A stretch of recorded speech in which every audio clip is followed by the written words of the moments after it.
Hello दोस्तों, स्वागत है आपका आपके अपने YouTube चैनल दिसार जीकेजीएस क्लासेस में। दोस्तों, आप सब लोग कैसे हैं? उम्मीद करते हैं आप सब लोग अच्छे होंगे, स्वस्थ होंगे, मस्त होंगे और अपनी तैयारी बेहतरीन तरीके से आप सभी कर रहे होंगे। दोस्तों, जैसे कि आपको पता है, हम आपको आरआरबी एनटीपीसी अंडर ग्रेजुएट के आंसर की का सॉल्यूशन करवा रहे हैं, जिसमें दोस्तों आज हम आपको 20 अगस्त को सेकेंड शिफ्ट में पूछे गए जीके के सारे क्वेश्चन करवाने वाले हैं।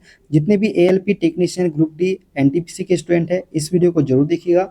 यहाँ से आपको डायरेक्टली क्वेश्चन एग्जाम में देखने को मिल सकते हैं। दोस्तों, वीडियो अच्छा लगे वीडियो को लाइक कर दीजिएगा, शेयर कर दीजिएगा, कमेंट कर दीजिएगा। चैनल पे नए हैं, चैनल को सब्सक्राइब करके बेल आइकन को प्रेस कर लीजिए। और दोस्तों, हमसे जुड़ने के लिए, क्लास के अपडेट के लिए आप हमारा टेलीग्राम चैनल ज्वाइन कर सकते हैं।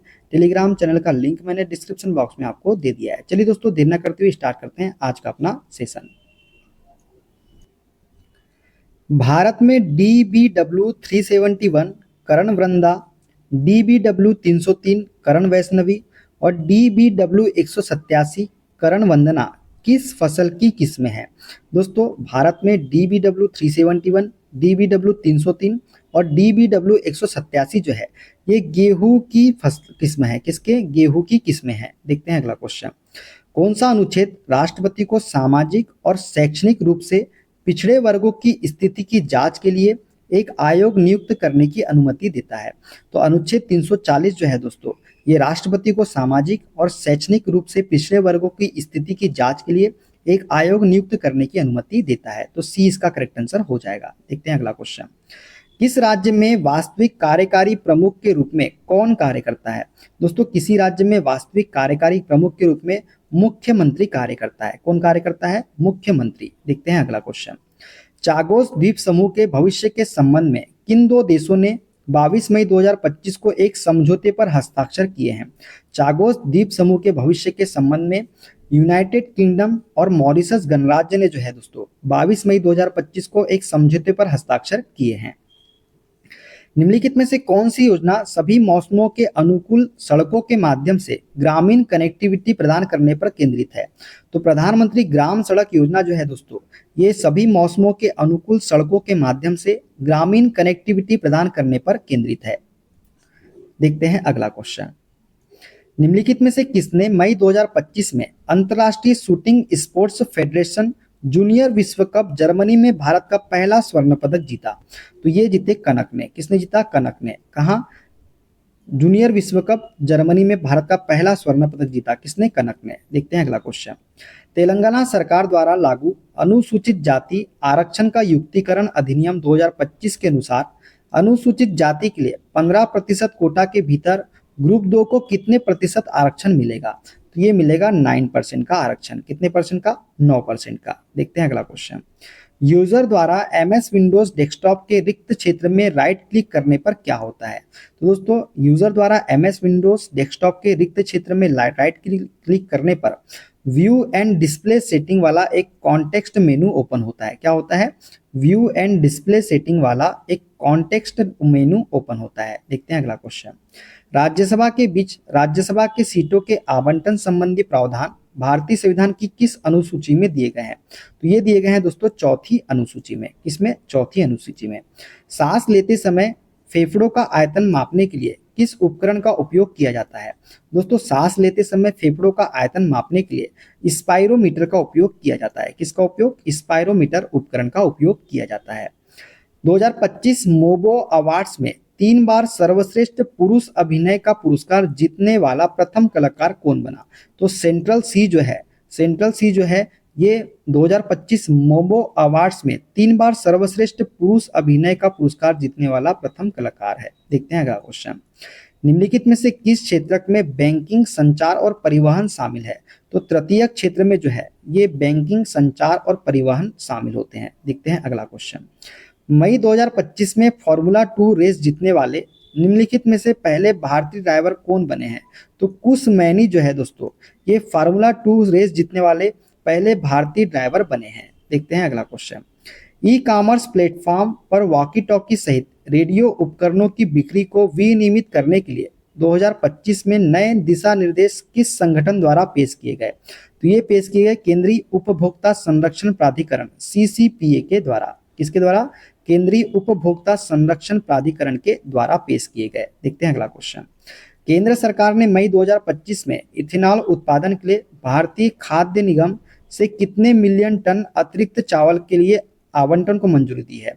दोस्तों, केंद्र सरकार ने मई 2025 में इथेनॉल उत्पादन के लिए भारतीय खाद्य निगम से 2.8 मिलियन टन, कितना, 2.8 मिलियन टन अतिरिक्त चावल के आवंटन को मंजूरी दी है। देखते हैं अगला क्वेश्चन। पल्लवों के अधीन ब्रह्मदेव गांवों में कौन सी जाति मुख्य रूप से स्थानीय सभाओं का प्रबंधन करती थी? तो ब्राह्मण जो है इसका करेक्ट आंसर हो जाएगा, ऑप्शन नंबर सी वाला। देखते हैं अगला क्वेश्चन। बाल गंगाधर तिलक ने भारतीयों में राष्ट्रवादी भावनाएं जागृत करने के लिए कौन सा लोकप्रिय नारा दिया? तो स्वराज मेरा जन्म सिद्ध अधिकार है, ये नारा दिया था बाल गंगाधर तिलक ने। देखते हैं अगला क्वेश्चन। भारत में निम्नलिखित में से किस संगठन ने मई 2025 में दुनिया का उच्चतम रिजोल्यूशन मौसम पूर्वानुमान मॉडल विकसित किया है? तो भारतीय उष्णकटिबंधीय मौसम विज्ञान संस्थान IITM ने जो है ये उच्चतम रिजोल्यूशन मौसम पूर्वानुमान मॉडल विकसित किया है। कब? मई 2025 में। देखते हैं अगला क्वेश्चन। दीवारों और अन्य पृष्ठों से पुनरावृत परावर्तन के कारण किसी बड़े हॉल में ध्वनि के सुनाई देते रहने के लिए प्रयुक्त शब्द क्या है? तो अनुरणन इसका करेक्ट आंसर हो जाएगा, ऑप्शन नंबर डी सी, अनुरणन। देखते हैं अगला क्वेश्चन। मार्च 2025 में 2906 करोड़ की लागत से रक्षा मंत्रालय द्वारा भारत इलेक्ट्रॉनिक्स लिमिटेड के साथ खरीदे जाने वाले लो लेवल ट्रांसपोर्टेबल रडार का कोड नेम क्या है? तो ये है अश्विनी। कोड नेम क्या है इसका? अश्विनी है। तो डी इसका करेक्ट आंसर हो जाएगा। मालाबार तट के पास अरब सागर में स्थित भारतीय द्वीपों का कौन सा समूह प्रवाल द्वीपों से बना है? तो लक्षद्वीप द्वीप समूह जो है दोस्तों ये प्रवाल द्वीपों से बना है। ठीक है, कौन सा? लक्षद्वीप द्वीप समूह। देखते हैं अगला क्वेश्चन। योजना आयोग भारत में केंद्रीय योजना के लिए नोडल निकाय था। योजना आयोग के पहले अध्यक्ष के रूप में किसने कार्य किया था? तो ये किया था जवाहरलाल नेहरू ने। किसने कार्य किया था? जवाहरलाल नेहरू ने। देखते हैं अगला क्वेश्चन। राष्ट्रीय शहरी आजीविका मिशन का प्राथमिक उद्देश्य क्या है? दोस्तों, राष्ट्रीय शहरी आजीविका मिशन का प्राथमिक उद्देश्य है कौशल विकास और स्वरोजगार के माध्यम से शहरी निर्धनता को कम करना। क्या करना? कौशल विकास और स्वरोजगार के माध्यम से शहरी निर्धनता को कम करना। देखते हैं अगला क्वेश्चन। निम्नलिखित में से कौन सा देश भारत के साथ सबसे लंबी भू सीमा साझा करता है? तो बांग्लादेश जो है दोस्तों ये भारत के साथ सबसे लंबी भू सीमा साझा करता है। निम्नलिखित में से कौन सा खाद्य पदार्थ मनुष्यों के लिए आहारी फाइबर का समृद्ध स्रोत है? तो ओट्स जो है दोस्तों ये मनुष्यों के लिए आहारी फाइबर का समृद्ध स्रोत है। तो इसका आंसर हो जाएगा ऑप्शन नंबर ए वाला। निम्नलिखित में से किस शास्त्रीय नृत्य शैली को चेहरे के भावों और हाथों की भाव भंगिमाओं के माध्यम से कहानी बताने के लिए जाना जाता है और जो तमिलनाडु से संबंधित है? तो भरतनाट्यम इसका करेक्ट आंसर हो जाएगा। कौन सा? भरतनाट्यम। देखते हैं अगला क्वेश्चन। निम्नलिखित में से किस अधिनियम का उद्देश्य भारत में संघीय शासन व्यवस्था स्थापित करना था? तो भारत सरकार अधिनियम 1935 का उद्देश्य जो है भारत में संघीय शासन व्यवस्था स्थापित करना था। देखते हैं अगला क्वेश्चन। जीनोम आधारित चावल की किस्म विकसित करने वाला पहला देश कौन सा है? तो जीनोम आधारित चावल की किस्म विकसित करने वाला पहला देश है हमारा देश भारत। कौन सा? भारत इसका करेक्ट आंसर हो जाएगा। देखते हैं अगला क्वेश्चन। निम्नलिखित में से कौन सी रणनीति कृषि में संधारणीय विकास को बढ़ावा नहीं देती है? तो रासायनिक उर्वरकों का अत्यधिक उपयोग जो है ये कृषि संधारणीय विकास को बढ़ावा नहीं देती है। तो डी इसका करेक्ट आंसर हो जाएगा। 7वीं पंचवर्षीय योजना में ग्रामीण विकास पर विशेष रूप से कहाँ बल दिया गया है? तो ग्रामीण पूंजी निर्माण क्षेत्र में विशेष रूप से बल दिया गया है। किसमें? 7वीं पंचवर्षीय योजना में ग्रामीण विकास पर। देखते हैं अगला क्वेश्चन। 17 अप्रैल 2025 को प्रकाशित PIB रिपोर्ट के अनुसार भारत का रक्षा उत्पादन 2014 में 40,000 करोड़ से बढ़कर वित्तीय वर्ष 2023-24 में कितने करोड़ हो गया है? तो ये हो गया है 1.27 लाख करोड़। कितना? 1.27 लाख करोड़ हो गया है 40,000 करोड़ से बढ़कर। देखते हैं अगला क्वेश्चन। मौर्य साम्राज्य के संस्थापक कौन थे और उन्होंने एक केंद्रीकृत प्रशासनिक व्यवस्था की स्थापना की थी? दोस्तों, मौर्य साम्राज्य के संस्थापक थे चंद्रगुप्त मौर्य। कौन थे? चंद्रगुप्त मौर्य थे। देखते हैं अगला क्वेश्चन। दाएं माउस बटन का उपयोग करके किसी फाइल या फोल्डर का नाम बदलने का सही तरीका क्या है? दोस्तों, दाएं माउस बटन का उपयोग करके किसी फाइल या फोल्डर का नाम बदलने का सही तरीका है फाइल पर राइट क्लिक करना, रीनेम सिलेक्ट करना, नया नाम टाइप करना और इंटर दबाना। देखते हैं अगला क्वेश्चन। निम्नलिखित में से कौन सा पशु भारतीय वन्य जीव संरक्षण अधिनियम 1972 के तहत लुप्तप्राय तथा संरक्षित रूप से सूचीबद्ध है? तो लॉयन टेल्ड मकॉक जो है इसका करेक्ट आंसर हो जाएगा। Lion tailed macaque. देखते हैं अगला क्वेश्चन। राम मोहन राय ने वर्ष 1803 में तर्क और सामाजिक प्रासंगिकता के माध्यम से विश्व धर्मों का विश्लेषण करते हुए कौन सी दार्शनिक कृति लिखी थी?